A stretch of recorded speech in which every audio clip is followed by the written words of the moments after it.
Ahora sí, hablamos justamente de qué se viene, qué oportunidades, qué ventajas hay. La vez pasada, hablando con un empresario tucumano, Oscar Berkovich, quizás algunos de ustedes los tengan, del grupo Univer, decía, yo la realidad es que aprovecho un poco esto que creo que, si mal no recuerdo, lo mencionaba Nico Castro, de The Flock, que decía, yo vivo en Tucumán, a veces voy al futuro a Buenos Aires y a veces voy todavía más al futuro a Estados Unidos. Y me fijo qué cosas hay en Estados Unidos que puedo replicar en Buenos Aires, qué cosas hay en Buenos Aires que puedo replicar en Tucumán.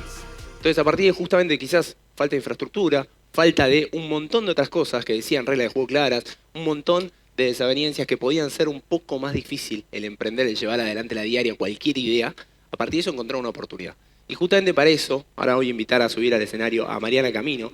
Mariana seguramente la conozcan, es socia y CEO de ABC, una de las consultoras económicas más prestigiosas del país. Forma parte del Consejo Asesor del Equipo Económico en Madrid y del Consejo Directivo de la Cámara de Comercio, Industria y Servicios argentino-brasilera. Trabaja estrechamente con las principales empresas del país para entender la economía real y colabora tanto con líderes empresariales como políticos de toda la región. Ha sido speaker en diversos foros, así que la recibimos con un fuerte, fuerte aplauso. Gracias. Bueno, buenas tardes a todos. Después de haber escuchado tantos casos de éxito, yo vengo a hablar de economía. Lo aclaro porque ¿no? es un lindo desafío. Gracias Julián, gracias Unaje por la invitación. La verdad siempre compartir espacios con jóvenes es un placer. Bueno, vamos a hablar un poquito, a ver si esto apunto para acá o apunto para allá. Ahí estamos, bueno. Esperen que ahí vamos. Bueno, vamos a hablar del ciclo Milei, que ya como el título dice, hacia una economía abierta, ¿no? Con inversión, la inversión en el eje o el ancla fundamental para poder lograr esa economía abierta. Esto es un aspiracional, es un objetivo, es lo que el presidente Milei plantea como un cambio, como un proceso para crecer. Cuando decimos crecer, ¿a qué nos referimos? A ver, yo les traje esta gráfica, hace más de 12 años que Argentina no crece, este es un dato conocido. Sabemos que Milei es un outsider, sabemos que Milei fue elegido con el mandato social para un cambio profundo, un cambio estructural. Y cuando uno piensa, no en materia política, sino en materia económica, ¿qué significa ese cambio? Justamente es esto, es un cambio, salir de esta tendencia, la línea roja. Son más de 12 años donde Argentina no crece. El PBI per cápita de Argentina va perdiendo un punto porcentual por año en ese periodo, 12 años. ¿Qué quiere decir? Que la torta, la economía argentina es 12% más chica. Eso en más de una década. Entonces el cambio, cuando uno lo interpreta de lo económico, lo interpreta en este sentido. Salir de esta tendencia de picos y valles, más de 5 crisis, en 12 años, que en definitiva, al final del camino, estamos parados en el mismo lugar. Cero crecimiento. ¿Qué es lo que entiende el gobierno? Bueno, esto se los puse para que vean la volatilidad del Producto Bruto, ¿no? Del PBI. Estos rulos de acá, el comportamiento de largo plazo del PBI de Argentina, PBI per cápita. Miren Chile, como país que mejor performa en la economía los últimos años en la región. O sea, es un cambio estructural. Cuando decimos hay un cambio de época, de la mano de un nuevo liderazgo, es romper con esta tendencia de no crecimiento en más de una década. ¿Cómo se hace esto? ¿Cómo se deja atrás ese estancamiento económico? Con inversión. ¿Qué está haciendo hoy el gobierno? ¿Qué propone como objetivo a menos de un año de gestión? Es justamente un proceso, una secuencia donde primero normalizar lo macro, eso es corregir, estabilizar todas las correcciones que se requieren, avanzar en ese programa de distorsión para poder volver a tener una economía más ordenada, para luego de estabilizar lo macro, poder plantear una inserción de Argentina en el mundo y que el crecimiento que hoy necesitamos, salir de la recesión económica en la que estamos, pero también salir de la depresión, que es un concepto distinto. Son esos 12 años de estancamiento. No es solamente recesión ahora de corto, lo que podríamos plantear más coyuntural, sino romper esa tendencia estructural requiere de inversión. Y la inversión requiere la escalabilidad que tanto se habló acá, requiere un incentivo para nuevos negocios, inversión y exportación. Bueno, todo lo que hoy planteamos es un poco el eje de la política económica que plantea este gobierno en la actualidad, ¿no? Cuando decimos cambio de época, básicamente es por eso, es crecer de la mano de la exportación y la inversión como aliados del crecimiento y no tanto por el lado del consumo. Eso es un cambio estructural de lo que venimos viendo en los últimos tiempos.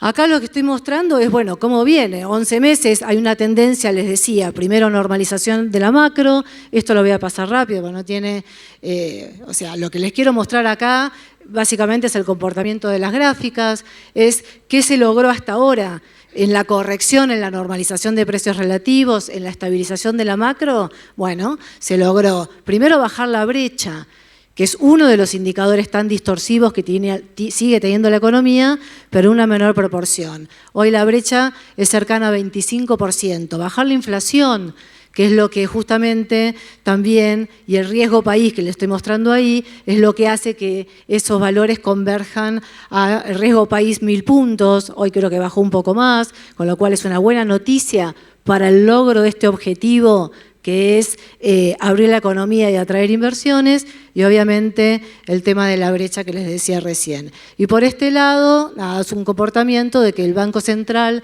vuelve a comprar dólares, que es la variable, el tema de reservas, es lo que hoy, atrás de todos estos números que lucen a priori alentadores, hay una incertidumbre que tiene que ver con el sostenimiento de estas mejoras.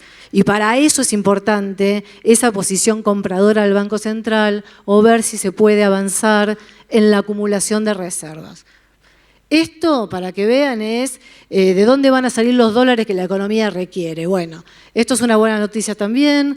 Todos los indicadores económicos están siendo superados en relación a la expectativa. El blanqueo no fue la excepción en ese sentido. Hay mayores dólares por blanqueo y esto mejora la situación de depósitos en dólares que tiene hoy el país y la posibilidad de prestar a las empresas también con moneda dólar. Y por este lado les estoy mostrando cómo viene el superávit fiscal, que hoy se decía es una herramienta, y sí, efectivamente, pero también es un objetivo cuando no lo tenés. Entonces, volver a ordenar la economía desde la normalización de las cuentas públicas es el primer paso para plantear un programa que se sostenga en el tiempo. Bueno, este gobierno lo que está mostrando es, fíjense, todo lo verde este año, en términos de resultado fiscal financiero, en relación a lo que era el año pasado.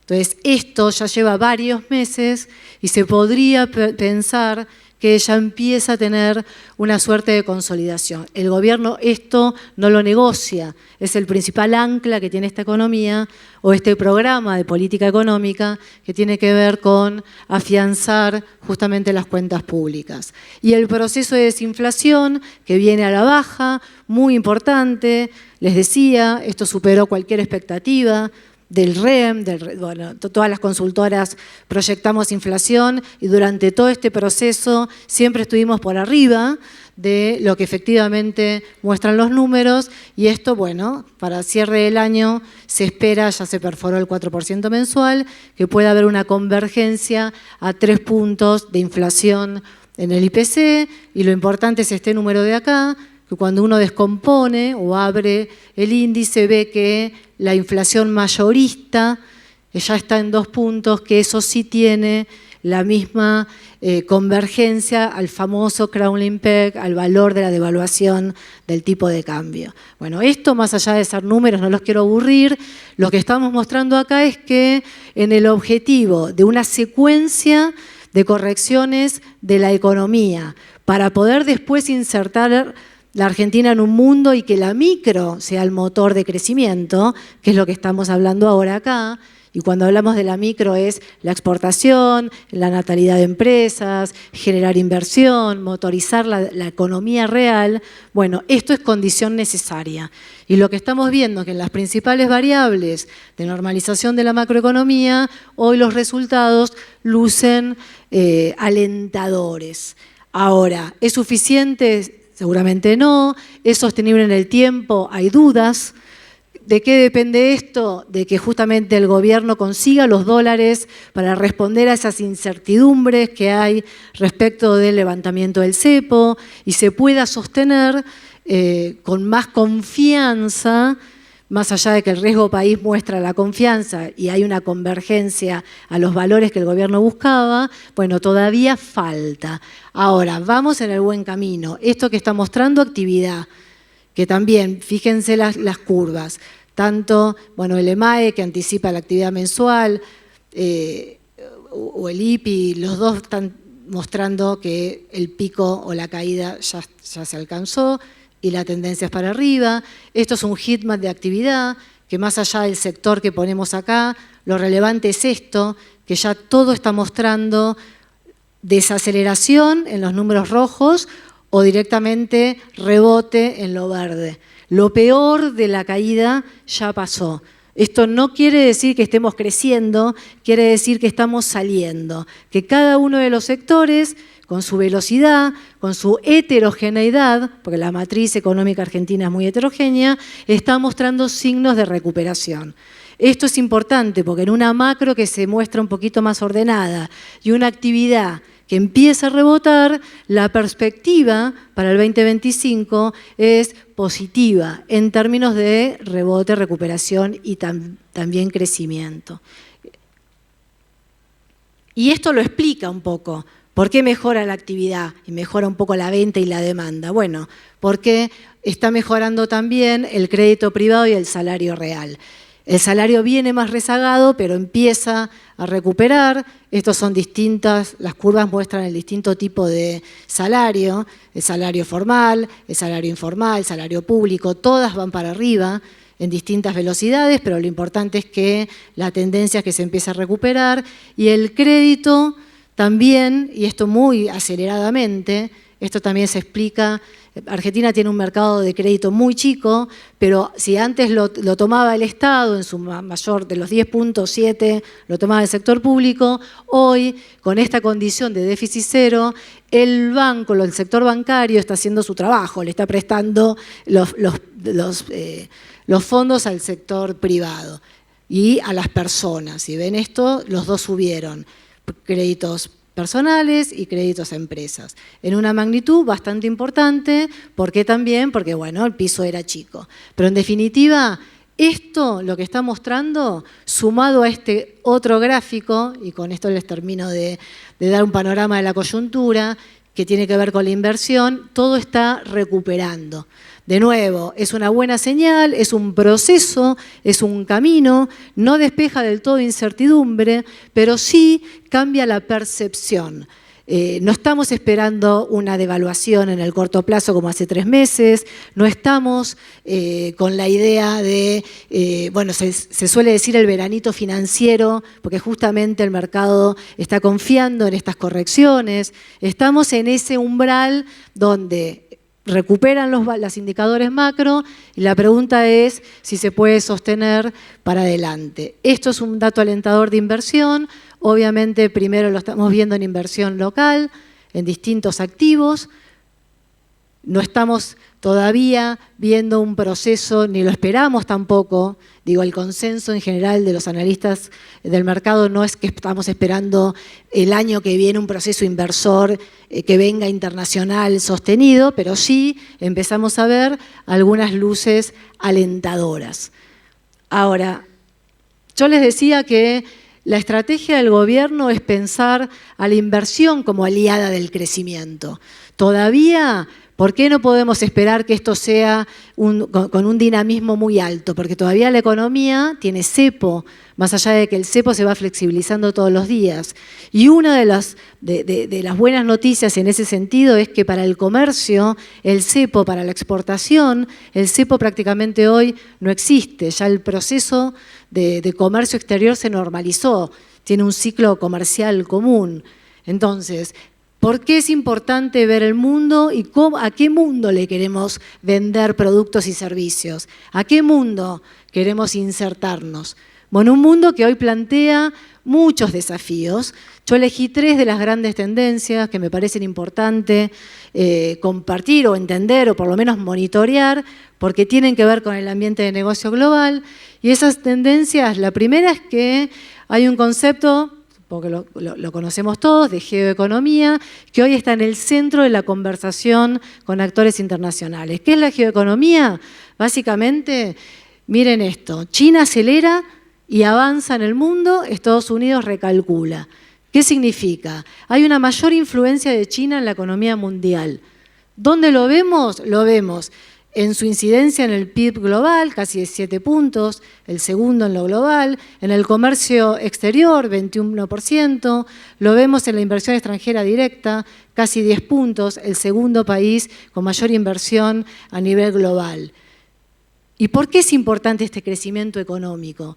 Porque si China crece y domina más actividades, por ejemplo, la tecnología, la comunicación, el acceso a los datos, lo que hay detrás de esto es el concepto de la seguridad nacional. China está en tensión con Estados Unidos, lo desafía en el orden de seguridad nacional y un crecimiento más importante y más acelerado de China puede generar un desafío o una amenaza al orden de seguridad nacional. Eso es el concepto de geoeconomía. Por eso se habla siempre de la incidencia no solo en términos de motor de crecimiento, sino en áreas que pueden desafiar la seguridad nacional, porque es un país, obviamente, que no está en el marco de las democracias, digamos, occidentales, claramente. Entonces, esta influencia hoy, ¿dónde la vemos? En América Latina, y la vemos que China hoy está interesado en alimentos, minerales, oil and gas, busca diversificar mercados y busca aumentar su influencia global. ¿Qué tiene para ofrecer? ¿Cuál es su estrategia? Bueno, básicamente el financiamiento. ¿En qué? En todo lo que es infraestructura y los gobiernos que necesitan, como en el caso argentino, sobre todo en ciclos anteriores, financiamiento para bajar su ratio de deuda sobre PBI. Entonces, esa es la estrategia para avanzar en posiciones que tiene China en la región. Y también hace acuerdos de cooperación, busca tamaño de mercado, cooperación tecnológica, con foco en el comercio, acá se lo estaba diciendo, ¿no? La participación que tiene en el comercio. Es distinto a la estrategia de Estados Unidos. Estados Unidos se posiciona más en recursos como oil and gas, minerales, agua, que es fundamental, y esto que les decía de la seguridad nacional. Hoy claramente es el líder, con acuerdos con la OTAN, en materia del orden de seguridad nacional. Es distinta a la estrategia de Estados Unidos, se maneja más por lo que se llama soft power, que es esta incidencia cultural, política y democrática, el garante de los países. Acuerdos comerciales, no acuerdos de cooperación. Acuerdos comerciales, el primer inversor en la región, en Latinoamérica, en mercados de alto valor y cooperación política. Entonces, esto lo vamos a ver en toda la década. Y esta tensión entre China y Estados Unidos va a definir la agenda de la geoeconomía y va a obligar a los países a alinearse. Nosotros, que somos muy dependientes del comercio global, China es un mercado que nos importa, hay que ver cómo el país termina fijando posiciones, pero a la vez estamos alineados con la política de Estados Unidos, con lo cual es un mapa delicado que hay que observar y que incide en los mercados de las compañías, incide en el precio de los commodities, en el flujo de comercio. O sea, es relevante para trazar estrategias. La otra tendencia relevante es el aumento del poder de las empresas tecnológicas. Acá decimos que el mundo viene cambiando hace mucho tiempo. Después de la pandemia, que esto ya lo sabemos, el mundo cambió y mucho, y nosotros nos adaptamos a lo que se llamó en ese momento el nuevo, la nueva economía o el nuevo normal, la economía de bajo contacto. Bueno, no pasaron ni 5 años que de ese nuevo normal ahora estamos yendo a un nuevo orden global. Y la novedad de ese nuevo orden global, más allá de este orden de seguridad que acabamos de compartirles, tiene que ver con el orden digital. Las empresas hoy tienen un poder económico que es muy relevante. Miren este dato. Las empresas, el valor de mercado de las 4 principales empresas tecnológicas es el equivalente al 10% del PBI de la Unión Europea. O sea, es muy relevante. Hoy tenés en las mesas de diseño institucional, de estrategias globales sentadas a las tecnológicas. Hoy tenés gobiernos discutiendo con CEOs en uno a uno, planteando una agenda, le dan entidad de política de Estado a una compañía tecnológica. Y a mí me encanta este dato, a ver si lo puse, sí, el de diplomacia digital. Dinamarca es el primer país que abrió una embajada digital en Silicon Valley. Esto está mostrando una lógica distinta de fijar los intereses y de plantear una mesa de negociación internacional. Por eso se le llama al nuevo contexto global un orden digital. Juegan y juegan fuerte las tecnológicas. ¿Por qué? Porque son las que crean la innovación. Hoy hablamos todo el día de innovación. Hablamos del poder de las tecnologías disruptivas, en su capacidad de transformar. También hablábamos hoy de que los estados tienen que entender primero la innovación para después regularlas. Hay un desacople ahí en el poder. Bueno, tiene que ver con esto. Y obviamente esta mayor influencia obliga a un nuevo diseño institucional y nuevos esquemas de negociación. Y la otra gran tendencia tiene que ver con esto. Cambian los negocios. Esto es el resultado de una encuesta que McKinsey le hizo a los CEOs globales en el mundo desarrollado, de cómo están viendo y cómo están encarando las inversiones a futuro, los nuevos negocios. Bueno, si miran acá, el tamaño de la burbuja y el color verde muestran que en la mayoría de las elecciones, los nuevos negocios de todos estos verticales, industria, comercio, servicios financieros, energía, salud, viajes, bueno, de todos los ejemplos que están ahí, tienen que ver con, por ejemplo, industrias, plataformas, productos físicos, incluido software. Tenés en salud, por ejemplo, o acá, o en energía, obviamente, invierte en negocios de sustentables o energías renovables. O sea, servicios financieros, crece el concepto de ecosistema y de mercado.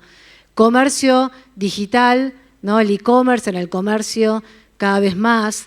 Para el 2030, ya el 30% del comercio minorista va a ser por e-commerce. O sea, el 50% de la generación de energía en el mundo va a ser renovable para el 2040. El 20% de la producción de las cadenas de abastecimiento se van a ver acortadas para el 2040. Son todas tendencias que van mostrando que los nuevos negocios tienen la tecnología en el centro. ¿Y por qué es importante esto para nosotros? Porque nosotros podemos insertarnos en esas cadenas de valor.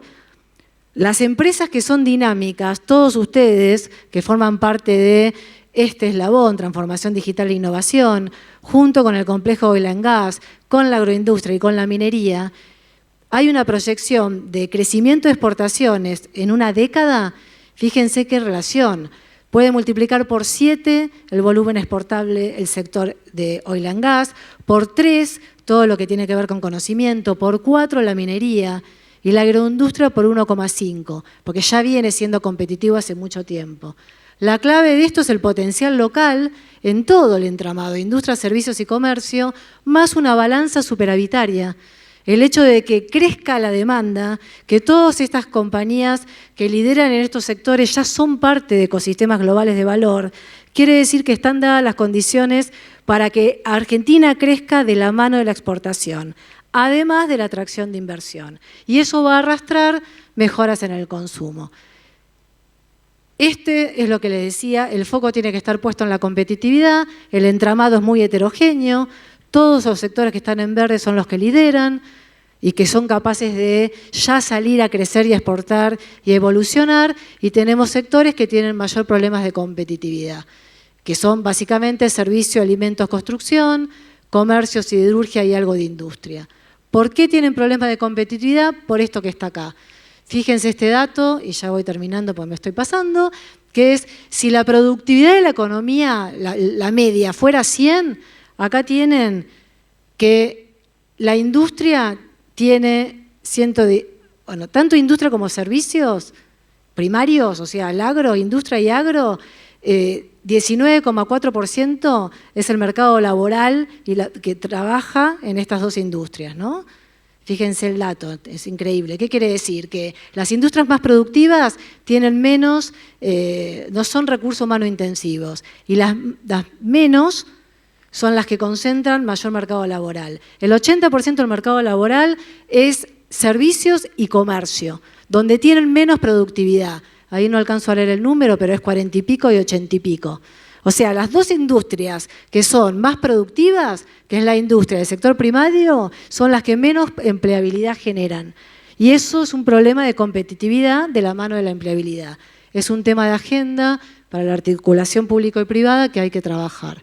¿Y qué esperamos para el 2025? Es el año de la recuperación económica. Obviamente se requiere, para que lo que veíamos antes de la macro pueda tener previsibilidad en el tiempo, mayor previsibilidad en materia cambiaria y fortalecer la gobernabilidad, que ahora lo vamos a escuchar a Paulino, que es el experto en esto. ¿Para qué? Para que este plan de reformas, que duele porque implica una agenda de reconversión para muchas industrias, pueda sostenerse políticamente, ¿no? Esto es un proceso, recién lleva un año y requiere de un mayor esfuerzo. Pero en cualquier escenario, lo que estamos viendo es que hay un cambio estructural, hay un cambio de perfil, hay un proceso de desinflación que se mantiene, con un buen crecimiento del PBI para el año que viene. Estamos proyectando 4,2 o 3,8 según el escenario más probable, que es sin salto o con salto evaluatorio, pero cualquier escenario estamos mostrando que la mejora en los indicadores macros son muy relevantes, sobre todo en inflación. Tener un año con 25%, entre 25 y 37, cualquiera sea para nosotros el más probable es el primero, ¿no? Pero estamos hablando de una mejora año a año muy significativa. Y vamos a un esquema de tipo de cambio real más bajo. Más bajo en relación a qué? A la historia, a todas las salidas de la crisis. ¿Cómo salimos y cómo era el tipo de cambio real multilateral? Bueno, en el periodo en el que estamos hay que asumir eso, que va a haber un tipo de cambio real más bajo y va a haber que trabajar en mejoras de competitividad, no por el tipo de cambio, sino por la sistémica y la genuina. Tenemos que trabajar en una agenda de eficiencia interna, que ha salido acá en las charlas anteriores. Trabajar en la eficiencia de costos, trabajar en la productividad, trabajar en digitalizar, tecnificar y ser mejores. Y bueno, y en una agenda de articulación público-privada, también esto, ¿no? Inversiones productivas, infraestructura, revisión y baja de presión tributaria, que esto el gobierno lo tiene que encarar el año que viene, y avanzar en esto, ¿no? En la agenda de desregulación, eliminar trabas, eliminar costos, generar simplificación en la burocracia, en los impuestos, en las condiciones de accesibilidad. Todo esto hoy lo estamos viendo de una manera incipiente, pero es lo que está marcando la tendencia para el próximo año. En definitiva, el mensaje que les quiero dejar es esto.